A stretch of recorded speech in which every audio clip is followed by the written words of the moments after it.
If you were a child in a medieval castle, your life wasn't exactly a stroll through a meadow filled with wildflowers, though you were probably surrounded by stone walls so tall they seemed to challenge the sky, towers rising like giant fingers pointing to the clouds, and the occasional knight complaining about how his armor pinched in places we won't mention in public.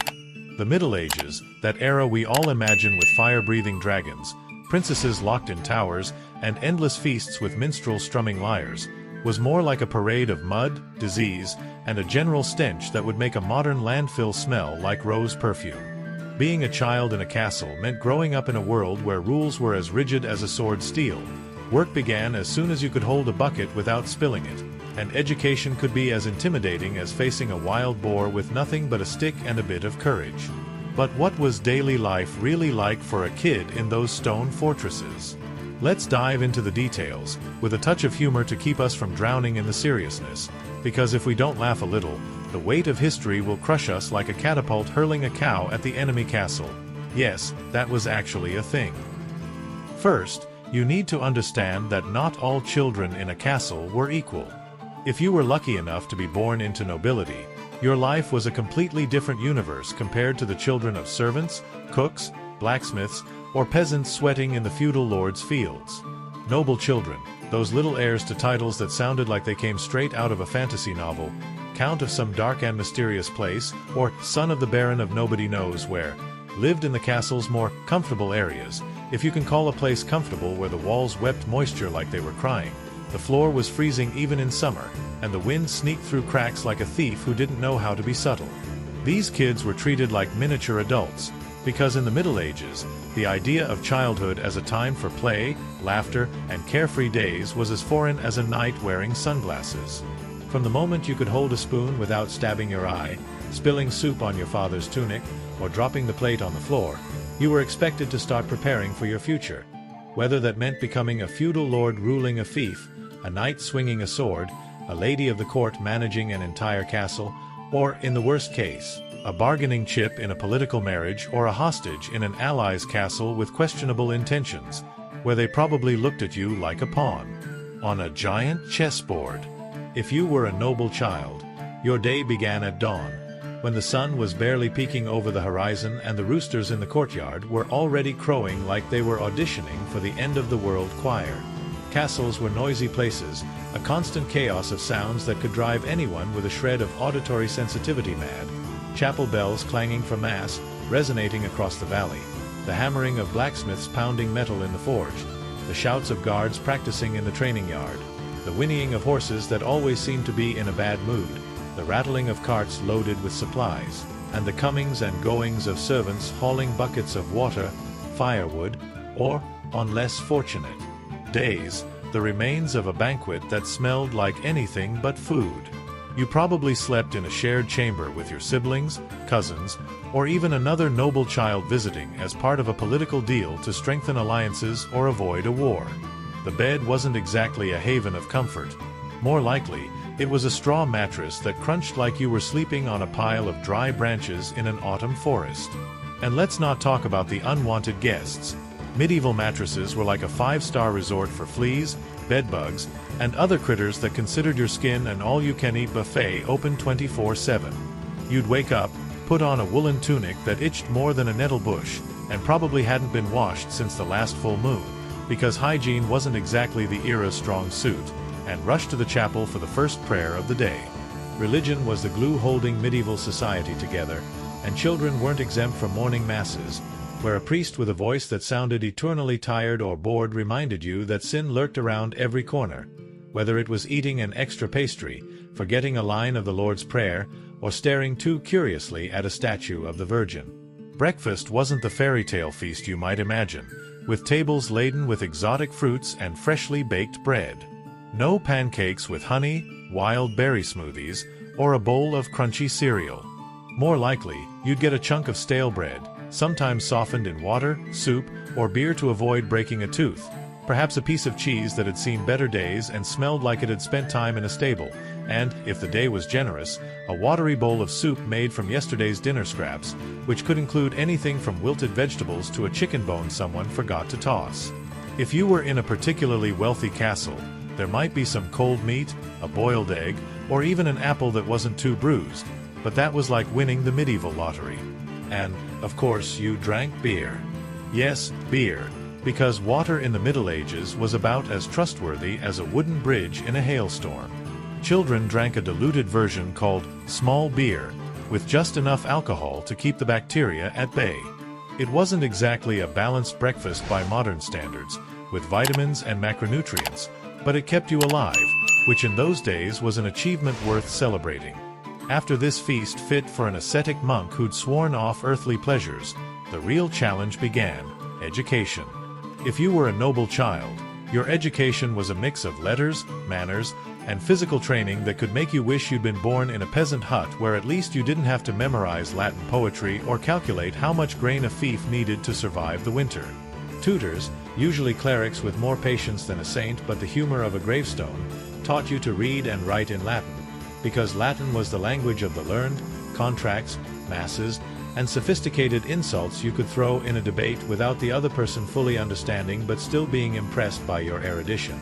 Learning to read wasn't just a luxury, it was a necessity if you wanted to manage lands, sign treaties, read letters from allies or enemies, or avoid being tricked by a shady scribe slipping an absurd clause into a parchment, like promising your castle for a sack of barley or a particularly fat pig. Besides Latin, you also learned basic arithmetic, because counting sheep, sacks of wheat, or coins in your treasury was a skill that could save you from looking like a fool in front of a cunning merchant. If you were very lucky, your tutor might teach you a bit of history, usually the glorified version of your family's deeds, or astronomy, though it often came with a side of astrology that made the planets seem more capricious than a feudal lord on a bad day, deciding your fate based on whether Mars was in retrograde or the moon was full. But education wasn't limited to dusty books that smelled of mold and sometimes had suspicious stains in the margins. Noble boys, especially, learned practical skills from a young age, because being noble wasn't just about sitting on a throne and looking pretty in a crown. If you were a boy, by 7 or 8, you could start as a page, serving a knight or the castle's lord. This wasn't as glamorous as it sounds in chivalric novels. Being a page meant polishing armor until it shone, or at least didn't smell of rust, sweat, and who knows what else, running messages across the castle through cold corridors and slippery stairs, helping serve at banquets while making sure not to spill wine on the lord's tunic, and generally being the official errand boy for any adult with a title. If you did a good job and didn't get caught stealing pastries from the kitchen, tripping over the lord's favorite tapestry, or accidentally breaking a glass goblet, worth more than a horse, you could eventually rise to squire. As a squire, your tasks got more serious. Caring for horses, which included brushing them, feeding them, and mucking out their stalls. Preparing your knight's weapons, ensuring the sword was sharp and the armor well-oiled. Carrying his lance in a tournament, where one wrong move could make you the laughingstock of the crowd. And, if you were lucky, accompanying him to battle, where, with a bit of care and a lot of luck, you wouldn't end up trampled by a runaway horse, pierced by a stray arrow, or captured as a hostage. Noble girls, meanwhile, weren't trained for war, but their education was no less intense. They learned to sew and embroider, creating tapestries that could be worth as much as a horse or a suit of armor, to play an instrument like the lute, flute, or harp, if only to impress a future husband or their parents at a banquet, and, most importantly, to manage a household, which was far from simple. Running a castle meant overseeing servants, managing supplies to last through winter, organizing banquets without running out of food or drink, and ensuring everything ran smoothly while the lord was off fighting, hunting, negotiating a treaty with a shady neighbor, or simply getting drunk at another noble's court. If you weren't noble but the child of a servant, cook, blacksmith, stable hand, or peasant working the lord's lands, your life was considerably tougher, as if fate had decided you were born to be the tiniest cog in a giant machine. Lower-class children didn't have tutors, books, or Latin lessons. Instead, from age 5 or 6, you were working like a miniature adult, except you weren't paid, and your mistakes could earn you a smack or worse. You might be hauling firewood for the hearths, dragging heavy branches across the courtyard in rain or snow, mucking out stables full of manure, praying not to slip in it and smell like a barnyard for the rest of the day, helping in the kitchen, where the fire's heat turned your face tomato red and the risk of burning yourself on a boiling cauldron or cutting yourself with a dull knife was as real as the hunger you felt by noon. or even working in the fields near the castle, pulling weeds, harvesting wheat, or carrying water to adult workers, all under a scorching summer sun or a winter chill that froze your fingers. These kids had little time for play, though sometimes, in a stolen moment between tasks, they could chase an escaped chicken across the courtyard, play a makeshift game with sticks and stones, tell stories about knights and dragons while resting in the shade of a cart, or compete to see who could throw a rock the farthest without breaking a window, which, if it happened, could lead to a memorable punishment. Life in the castle was like a well-oiled machine, and everyone, even the youngest, was an essential cog. There was no room for idleness, because the castle's survival depended on every person, no matter how young, doing their part. A child who didn't work could mean a fire without wood, a meal not served, a horse not brushed, or a field not harvested, something even the most lenient lord couldn't afford. Speaking of play, don't think medieval children spent their days bored, staring at stone walls like they were a blank screen. Though they didn't have plastic toys, gaming consoles, soccer balls, or even a decent swing, their imagination was their best ally, and medieval kids were experts at turning the mundane into fun. Noble children might have intricately carved wooden hobby horses, adorable until you realized they were practice for riding real ones. Chessboards, more a status symbol than a game, worth as much as a cartload of grain, or even small training swords, which seemed harmless until someone ended up with a black eye, a bruised finger, or an epic argument over who won the tournament. Lower-class kids made do with what they found. A stick was a sword, a stone was a castle, an old rope was a lasso for playing medieval cowboys, and a mud puddle was, well, a mud puddle, but a wildly fun one to jump in, splash your friends, and then pretend it wasn't your fault when an adult started yelling. Games often mimicked adult life, because even in play, kids were learning to fit into the world around them. Boys played at being knights, holding impromptu tournaments with sticks where the prize was the respect of other kids, an extra piece of bread swiped from the kitchen, or just the satisfaction of defeating your cousin in an imaginary duel. Girls might play at being ladies, mimicking their mother's elegant gestures, practicing how to serve a table without spilling soup, hosting a banquet with leaves and sticks as plates and food, or even staging a pretend wedding where one girl was the bride and another the maid of honor, though the groom was usually a stick with a drawn face. But even in these moments of fun, there was always an adult watching, because a careless child could get into serious trouble.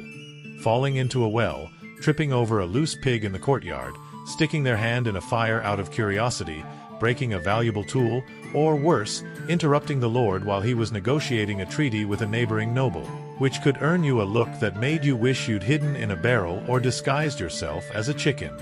Food in the castle was another area where class differences were stark, and no, it wasn't like the movies where everyone feasts on roasted turkeys and drinks wine from golden goblets. Noble children ate better, but better is relative in a world where fresh food was a luxury. Preservation relied on techniques like smoking, salting, or just hoping it didn't rot, and variety wasn't exactly the medieval diet's strong suit. On a good day, they might enjoy roasted meat like venison, boar, or even turkey if the lord had a successful hunt. Vegetable soup with a hint of herbs, maybe onions, turnips, or cabbage. White bread, the caviar of the era because it required fine flour and a lot of work to produce, or even sweets like candied fruit, honey, or marzipan, which only appeared at major banquets or when the lord wanted to impress a high-ranking guest like a bishop or a neighboring noble. But the medieval diet wasn't a model of balanced nutrition, and noble kids, though better fed, weren't immune to issues like vitamin deficiencies or loose teeth from too much hard bread. Bread was the cornerstone of every meal, and it wasn't always the good kind. Sometimes it was so tough you had to soak it in soup, beer, or even water, if you dared drink it, to avoid breaking a tooth. Spices like pepper, cloves, saffron, or ginger were literally worth more than gold, so only the rich could afford flavorful dishes, while everyone else ate food that tasted like, well, nothing. Servant children ate leftovers, and leftovers weren't exactly a feast. Oatmeal porridge that looked like edible glue, rye bread that tasted like wet cardboard and smelled of mold, and, if they were lucky, a piece of bacon that had spent more time in the pantry than a monk in a monastery. Malnutrition was common, and it wasn't unusual for lower-class kids to have loose teeth, bleeding gums, pale skin, or a general look that screamed, "I need a carrot."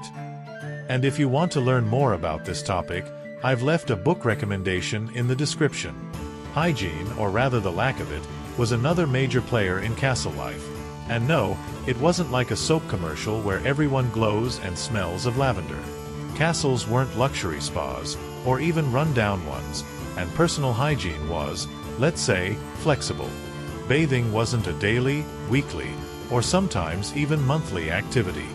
Noble children might have access to a wooden tub with lukewarm water, but this was a luxury reserved for special occasions like before a banquet, a wedding, or a visit from an important noble you didn't want fleeing at the smell of you. Soap, when it existed, was made from animal fat and ashes, smelled like a wet stable, and wasn't exactly a pleasure to use.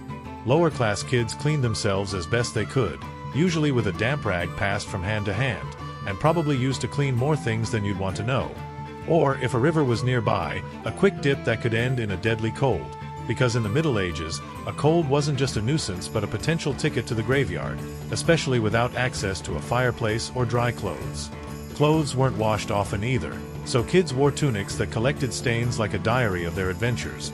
A splash of soup here, some mud there, a hint of manure if you worked in the stables, and a general odor that could make a wolf back off or at least make your friends sit a bit farther away. If you're wondering what a castle smelled like, imagine a mix of sweat, manure, stale food, chimney smoke, and on good days, a hint of herbs someone tried to use to mask the disaster. It wasn't the ideal setting for a cologne ad, especially not for a kid with sensitive skin or a delicate nose. Safety was also a big deal, and not just because castles were fortresses designed to withstand attacks from enemy armies, bandits, or ambitious neighbors. Children had to learn to move carefully, because dangers were everywhere, and a castle, though safe against invaders, was full of traps for a curious kid. Stone stairs were slippery, especially in winter when humidity turned them into medieval ice rinks. Chimney fires, though necessary to avoid freezing, could cause accidents if a child got too close or tried to help by tossing in wood carelessly. Weapons, swords, spears, bows, daggers, maces, were everywhere and not exactly child-safe, and a kid who touched a poorly stored sword could end up with a cut that, in an era without antibiotics, could get infected and become a death sentence. Castles could also be attacked, and while children didn't fight in the defense, they lived with the constant tension of knowing a siege could change everything. During an attack, noble kids might be hidden in safe places like reinforced towers, secret basements, or even smuggled out in a cart to a safer location, while servant kids often stayed with their families, praying the walls held, the archers didn't miss, and the enemy didn't break through. Life in a castle was, in many ways, a constant lesson in the fragility of existence, and children learned early that the world wasn't a welcoming place but one where survival depended on strength, cunning, and often a bit of luck. Relationships with adults were also different from today, and children weren't exactly the center of the universe, as they sometimes are in modern families. Noble parents, especially, could be distant, busy with politics, war, hunting, marriage negotiations, or simply keeping the castle running. Children were largely raised by wet nurses, tutors, clerics, or servants, and affection didn't always come in the form of hugs, kind words, or bedtime stories but through strict discipline, high expectations, and practical lessons on surviving a world where a mistake could cost you dearly. A noble child might get a whack with a stick for forgetting a Latin prayer, spilling wine on the Lord's table, mouthing off to a tutor, or simply not living up to family expectations. A lower-class child could earn a cuff for dropping a bucket of water, breaking a tool, not cleaning a stable properly, or even looking at a noble in a way that seemed insolent. But it wasn't all harshness. There were moments of affection, though subtler and less effusive than today.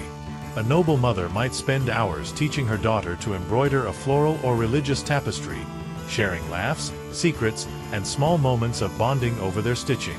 A noble father might take his son falconry, an elite activity that made kids feel like little kings for a day, though the falcon was sometimes more stubborn than a mule and flew off in the wrong direction. Lower-class kids also had moments of closeness with their parents, though they were often exhausted from work. A father might teach his son how to sharpen a sickle or calm a nervous horse, while a mother might share a folk tale or song while cooking dinner with whatever little they had. Hey, if you're enjoying this trip to the past, Don't forget to subscribe to our YouTube channel for more historical content with a touch of humor.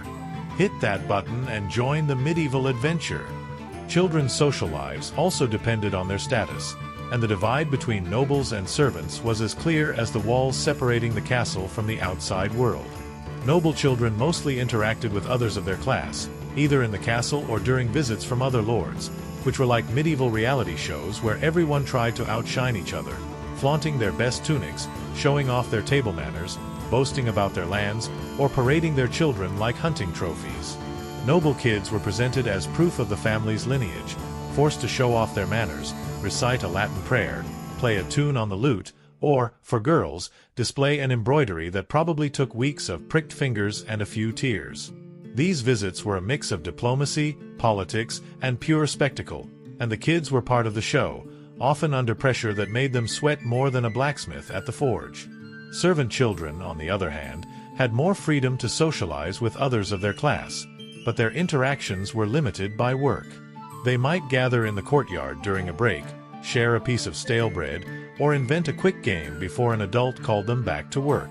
During feasts or banquets, noble kids could participate, though often as spectators, seated at a side table while the adults negotiated alliances, argued over land, laughed at crude jokes, or got drunk on mead until they sang songs that would make a minstrel blush.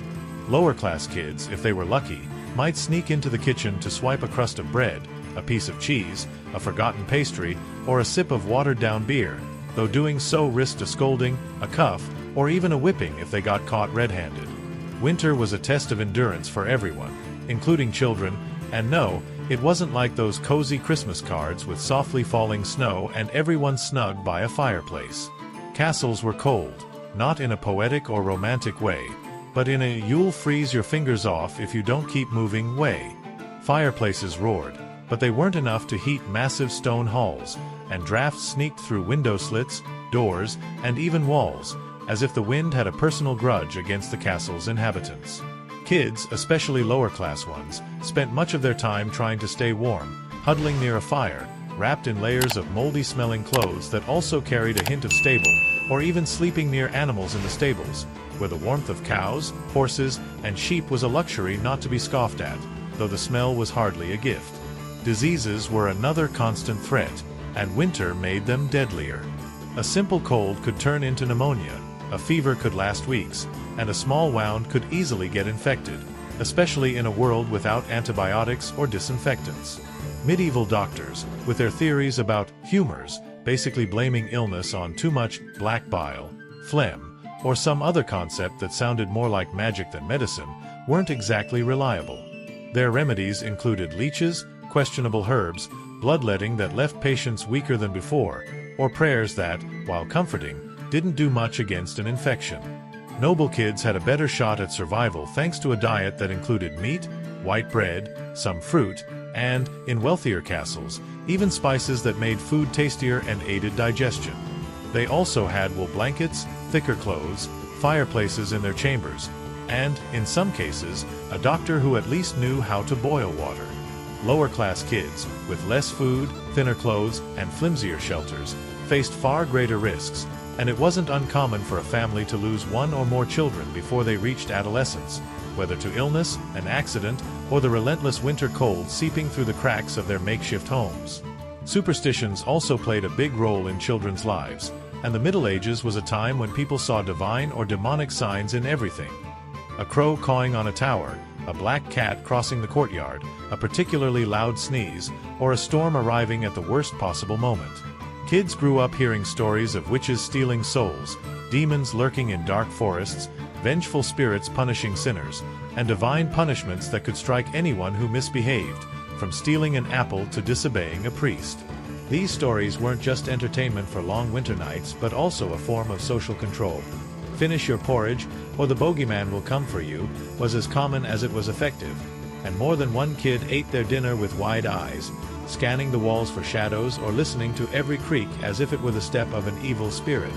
Noble kids might laugh off these tales in the safety of their chambers, warmed by a fireplace and protected by stone walls, but lower-class kids, often sleeping in stables, kitchens, or cold corners of the castle, could spend sleepless nights imagining every noise was a demon, a hungry wolf, or an angry ghost. Religion, meanwhile, was all-pervasive, shaping every aspect of life, from how kids saw the world to how they faced fear and uncertainty. They learned early that their existence was in God's hands, and any misfortune, from a failed harvest to an illness or an enemy attack, was part of a divine plan they shouldn't question but accept with humility.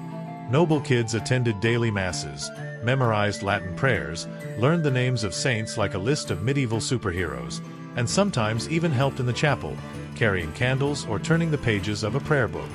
Lower-class kids absorbed religion through chapel sermons, stories of saints told by their parents, painted or carved images on castle or church walls, and religious festivals that marked the calendar, like Lent, which meant less food for everyone, or St. John's Day, which brought bonfires, dances, and a bit of joy to a harsh world.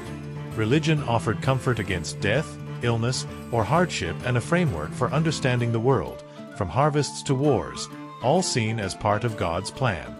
Physical training was another key aspect, especially for noble boys, who were prepared from a young age for a future where strength, skill, and courage could mean the difference between life and death.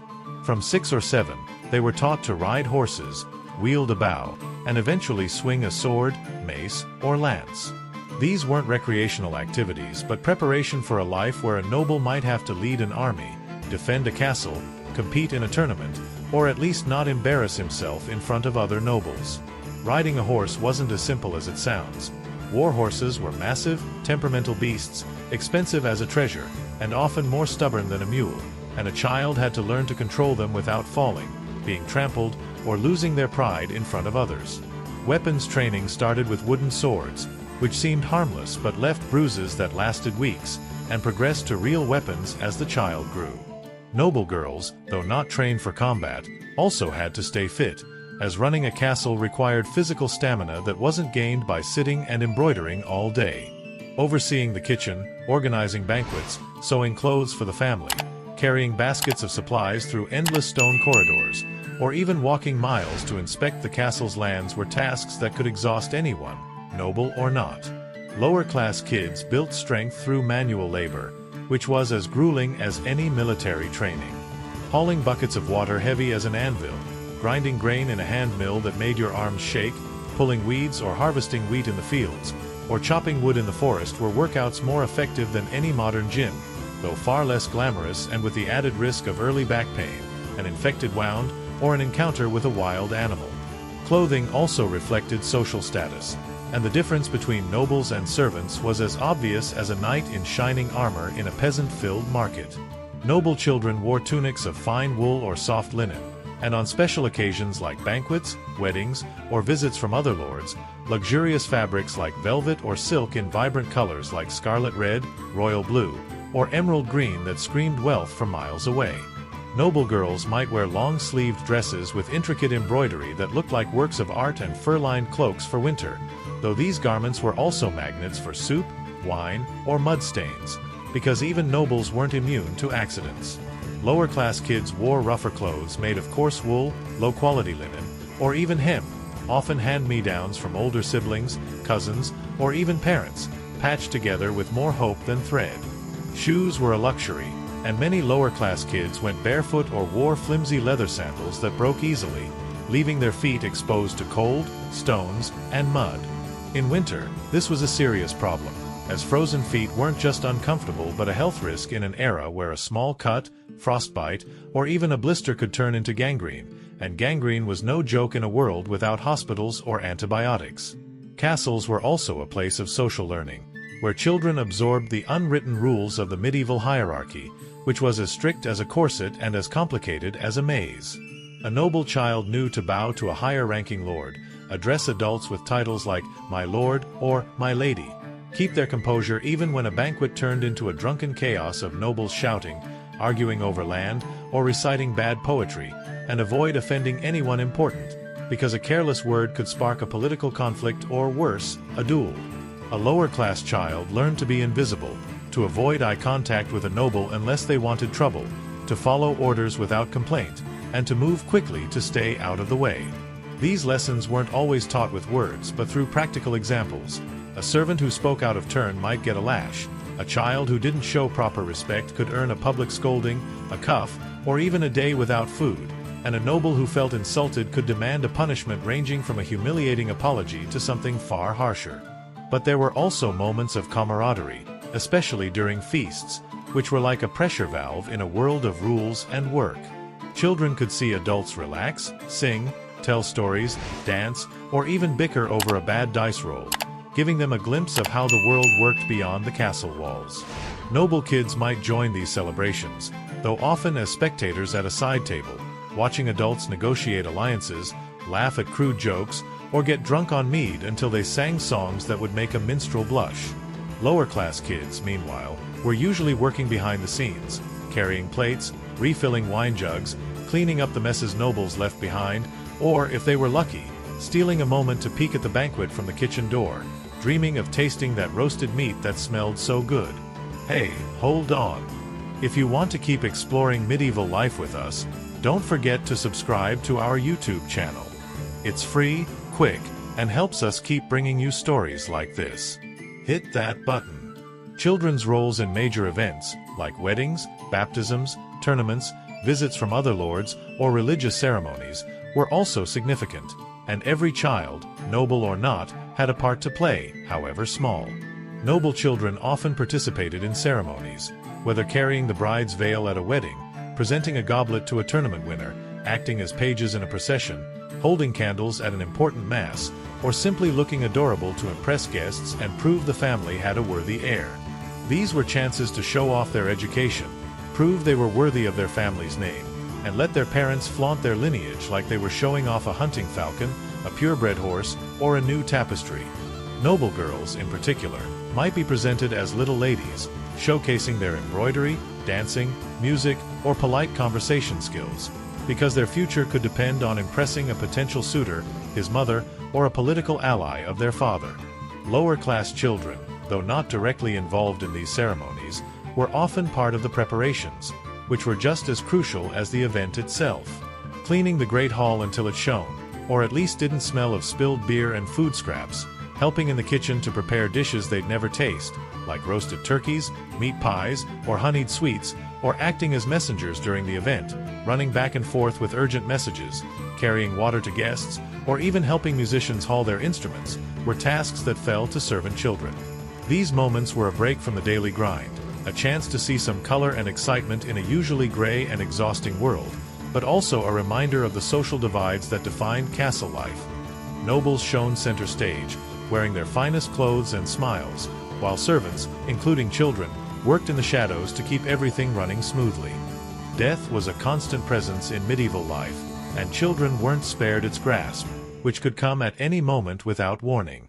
Life expectancy was low, and illness, accidents, malnutrition, and cold could take a child in days, leaving families with a pain that, though common, was no less deep. A cold could turn into pneumonia, a fever could last weeks, a small wound could easily get infected, and a simple fall, like slipping on a staircase or tripping in the courtyard, could have fatal consequences in a world without modern doctors or hospitals. Noble children had a better chance of survival thanks to a diet that included meat, white bread, some fruit, and, in wealthier castles, spices that made food tastier and aided digestion. They also had wool blankets, thicker clothes, fireplaces in their chambers, and, in some cases, a doctor who, though not always competent, could at least offer herbs, comfort, or a placebo that made everyone feel like they were doing something useful. Lower-class children, with less food, thinner clothes, flimsier shelters, and no access to doctors, faced far greater risks, and it wasn't uncommon for a family to lose one or more children before they reached adolescence, whether to illness, a work accident, or the relentless winter cold seeping through the cracks of their makeshift homes. Yet death wasn't treated with the same drama as today. It was part of life, a reality everyone accepted, though not without pain. Children grew up knowing not everyone would reach adulthood, and this awareness made them mature quickly, facing life with a mix of resignation and determination. Families, noble or not, mourned the loss of a child, but religion offered comfort, promising a reunion in the afterlife and teaching that death was just a step toward eternal life, a message repeated in every mass, sermon, and prayer. Children learned these lessons early, attending funerals, praying for the souls of the departed, carrying candles in funeral processions, or simply listening to adults talk about God's will, giving them a unique perspective on life. Fragile, uncertain, but also full of purpose. And if you want to dive deeper into this topic, check out the book recommendation in the description. Discipline was another constant in children's lives, and castles were places where order was essential for survival, like a puzzle where every piece, no matter how small, had to fit perfectly. Noble children could be punished with a verbal reprimand that made you feel like you'd betrayed your entire dynasty, a forced fast, not too harsh when you had decent food at other times, confinement to your chamber, or, in serious cases, a whack with a stick that left a painful reminder of the importance of obedience and not forgetting that line of the Lord's Prayer. Lower-class children faced more physical punishments: a cuff for spilling a bucket of water, a whipping for breaking a tool, not cleaning a stable properly, or speaking out of turn, or even an extra task, like mucking out the stables in the rain, which was as fun as it sounds. But there were also rewards for children who stood out, because even in a harsh world, effort was sometimes recognized. A noble child who impressed their tutor with a perfect Latin recitation, a display of swordsmanship, or impeccable courtesy might earn praise: a silver coin, a rare sweet like candied fruit, or even a gift like a decorative dagger, the medieval equivalent of a trophy. A lower-class child who worked well, delivered an important message on time, or saved a tool from breaking might get an extra piece of bread, a rare day off to play in the courtyard, a kind word from an adult, or, in very rare cases, a coin to treasure. These rewards, though small, were an incentive to keep going in a world where effort was rarely acknowledged and work seemed endless. Learning etiquette was also crucial, especially for noble children, who had to navigate a world where appearances were everything, and a social misstep could lead to public humiliation or even a political dispute. From a young age, they were taught how to behave at the table, which included not eating with their hands, at least not all the time, using a knife without stabbing the table, not spilling wine, sharing a plate with their neighbor without fighting over the last piece of meat, and, if they were very refined, wiping their mouth with a cloth instead of their sleeve. They also learned how to greet a high-ranking guest, bowing to the precise degree based on the person's title.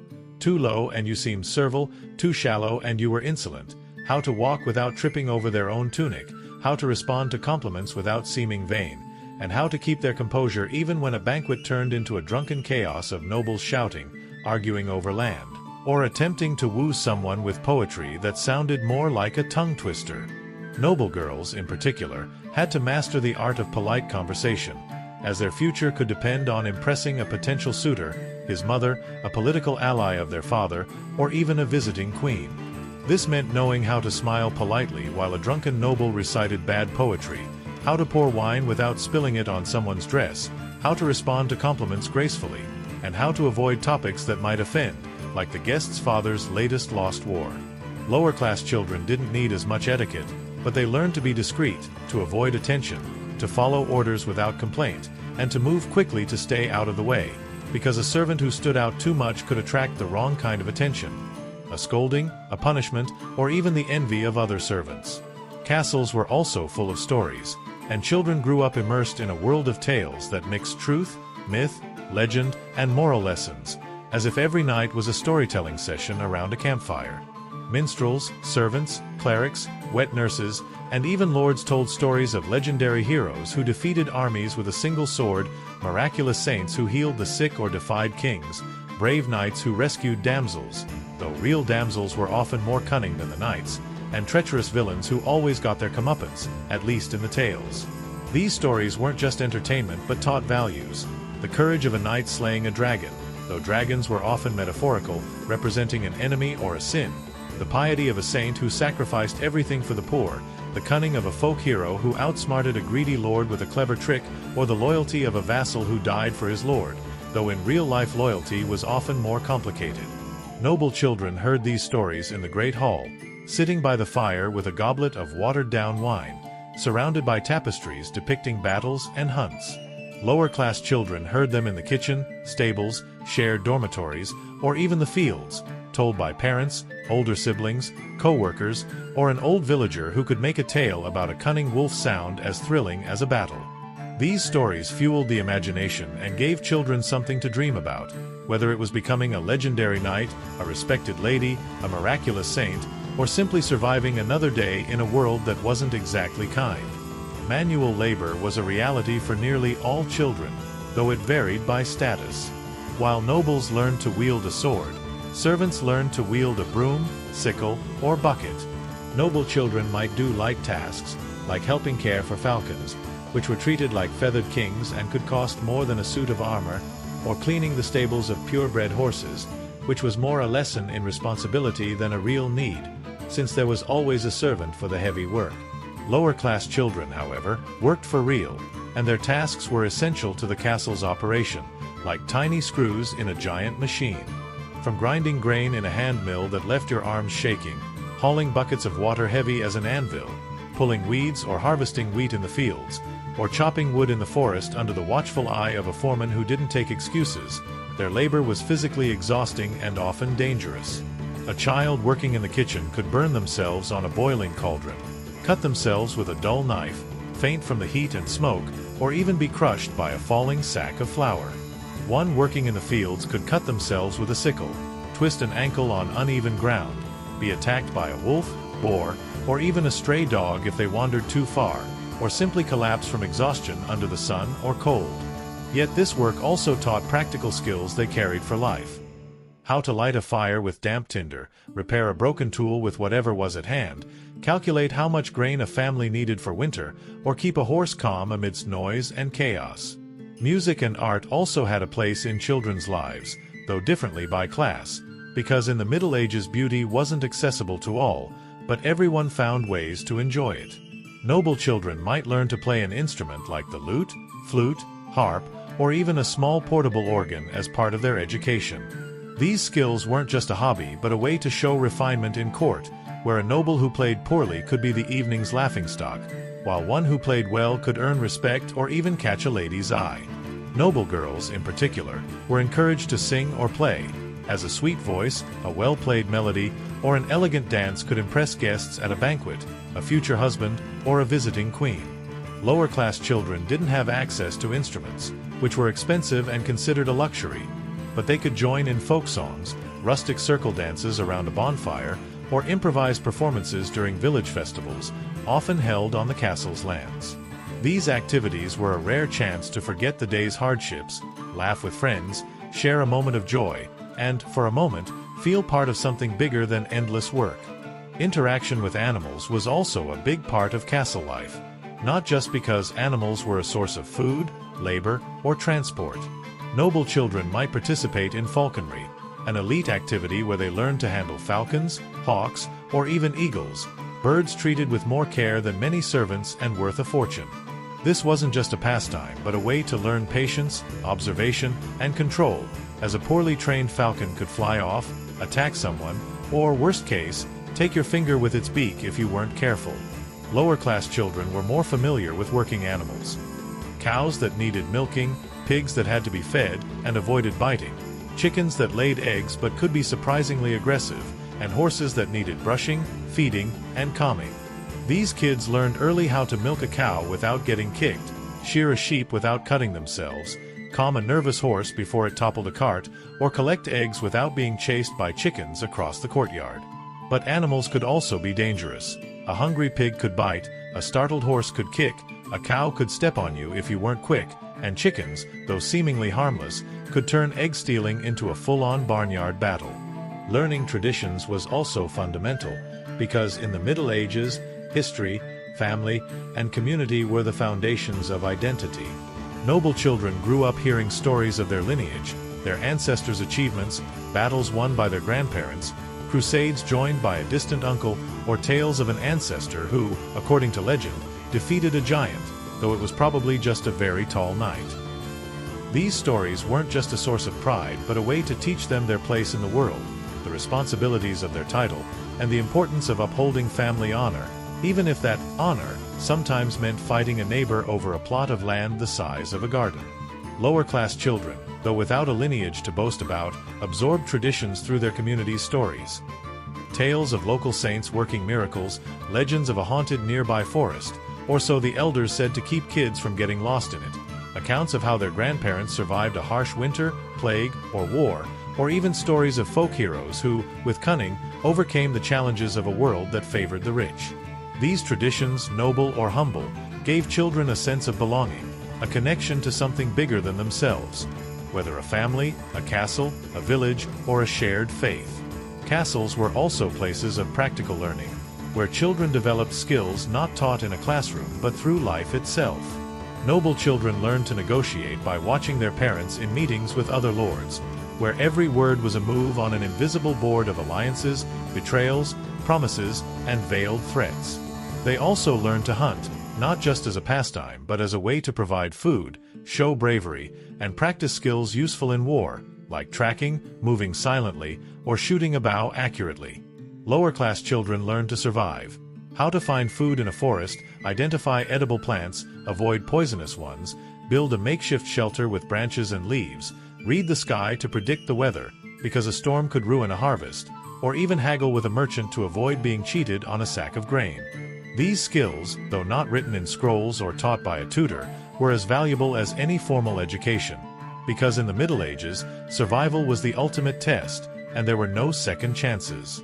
The relationship with nature was also different from today, as the medieval world was far more connected to the environment, for better or worse.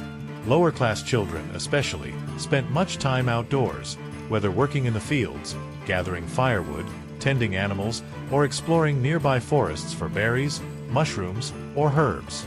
This made them more aware of their surroundings. They knew which plants were edible, which berries were poisonous, how to track an animal, distinguish a bird's song that signaled rain, or find clean water in a stream. Noble children, though less exposed to nature, also learned to respect it, as hunting and falconry brought them into contact with the forest, its creatures, and its dangers. But nature was also a source of danger. Wolves could attack a child who wandered too far, boars were notoriously aggressive, storms could turn a workday into a disaster, and rivers, though tempting in summer, could be treacherous with their currents and icy water. Children learned early to be cautious, because a misstep in the forest, a careless moment near a river, or a reckless choice like climbing a tree too high could be their last. Castles were also places of community, though that community was divided by class. Noble children grew up knowing they were part of an elite, but also that their position came with responsibilities. Protecting their vassals, upholding family honor, ensuring the castle's prosperity, and often preparing for a marriage that was more a political alliance than a love story. Lower-class children were part of a humbler but no less tight-knit community. Servant, cook, blacksmith, and peasant families shared work, hardships, and small joys, like a shared song, a story by the fire, or a village festival where, for one night, everyone could forget their exhaustion and dance under the stars. Children learned early that community was their strength, whether the community of a noble castle or a group of workers relying on each other to survive. Religious education was also a cornerstone, because in the Middle Ages, faith wasn't just a belief but a way of life that permeated every aspect of daily existence. Noble children attended daily masses, learned Latin prayers, memorized the names of saints, Christian virtues, and deadly sins, and participated in religious ceremonies that could last hours, especially during holidays like Easter or Christmas. These ceremonies weren't just a duty but a chance to show devotion and reinforce their place in society, as a pious noble was seen as a worthy leader, while one who ignored religion could be accused of heresy or, at the very least, set a bad example. Lower-class children, though without formal religious education, absorbed faith through chapel sermons, saint stories told by their parents, painted or carved images on castle or church walls, and religious festivals that marked the calendar, like Lent, which meant less food for all, or St. John's Day, which brought bonfires, dances, and a bit of joy to a harsh world. Religion offered comfort against death, illness, or hardship and a framework for understanding the world, from harvests to wars, all seen as part of God's plan. Castles were also places of emotional learning, as children, noble or not, grew up in a world where emotions had to be controlled but also expressed correctly. Noble children learned to suppress fear, sadness, or anger, as a noble who showed weakness could be seen as unworthy of their title. But they also learned to display positive emotions like generosity, courtesy, or devotion, which were essential for maintaining the respect of peers and vassals. Lower-class children learned to cope with exhaustion, hunger, and frustration, but also to find joy in small things, like a sunny day, a hot meal, or a moment of laughter with friends. These emotional lessons weren't taught in a classroom but through daily life, interactions with adults, punishments, rewards, and the inevitable crises of a world where life was fragile. In conclusion, being a child in a medieval castle was a complex experience, full of contrasts between privilege and hardship, learning and labor, fun and danger, faith and fear. Whether you were a little noble destined to inherit a title, a castle, an army, and a heap of responsibilities, or a servant's child cleaning manure from a stable, hauling water, or harvesting wheat, your life was shaped by stone walls, the rigid rules of a hierarchical society, the demands of religion, and the daily struggle for survival. It wasn't a fairy tale with rescued princesses, defeated dragons, and guaranteed happy endings, but it was an adventure, one where every day brought something new. Whether a Latin lesson that made you sweat, a game with a stick you pretended was a sword, an exhausting task that left your arms trembling, a story that sparked your dreams, or the shadow of danger lurking beyond the gates, be it a wolf, an enemy, or disease. That was life, and children, like everyone else, learned to navigate it with what they had, which wasn't much but was enough to leave a mark on history. A mark we can still imagine when we close our eyes and think of those distant days of castles, knights, servants, and a world that, though harsh, was full of stories that never fade.